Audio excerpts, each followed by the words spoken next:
மாட்சிமை தங்கிய மலேசிய மாமன்னரான சுல்தான் இப்ராஹிம் அனைத்து அரசியல் தலைவர்களும் நன்னடத்தை மற்றும் ஒழுக்கத்தை கடைபிடித்து பொதுமக்கள் முன் கருத்து தெரிவிக்கும் போது மிகுந்த எச்சரிக்கையுடன் செயல்பட வேண்டும் என்று வலியுறுத்தியுள்ளார். குறிப்பாக தேர்தல் காலங்களில் அரசியல் தலைவர்கள் மக்களின் உணர்வுகளை தூண்டக்கூடிய அல்லது சர்ச்சையை ஏற்படுத்தக்கூடிய முக்கியமான மற்றும் உணர்வுபூர்வமான விவகாரங்களை பயன்படுத்தி அரசியல் லாபம் தேடுவதை தவிர்க்க வேண்டும் என்றும் அறிவுறுத்தியுள்ளார். மாமன்னரின் அதிகாரப்பூர்வ பிறந்தநாள் கொண்டாட்டத்தையொட்டி இஸ்தானா நகாராவில் நேற்று நடைபெற்ற கூட்டரசு விருதுகள் கௌரவ பட்டங்கள் வழங்கும் விழாவில் உரையாற்றிய மாமன்னர், தேர்தல் காலம் சிலருக்கு தங்களை முன்னிலைப்படுத்திக் கொள்ளவும் பொதுமக்களின் ஆதரவை பெறவும் ஒரு தளமாக மாறிவிடுகிறது. எனவே அரசியல் தலைவர்கள் பொறுப்புடனும் முதிர்ச்சியுடனும் செயல்பட்டு நாட்டின் ஒற்றுமை மற்றும் நல்லிணக்கத்தை பாதுகாக்க வேண்டும் என்று அவர் வலியுறுத்தினார். மேலும் நாட்டின் அமைதி,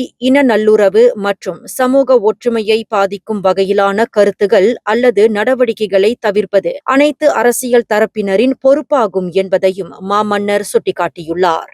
தெரிந்து கொள்ள கீழே இருக்கும் பெல் பட்டனை அழுத்துங்கள். உங்கள் மகிழ்ச்சியை வெளிப்படுத்த லைக் மற்றும் ஷேர் செய்யுங்கள்.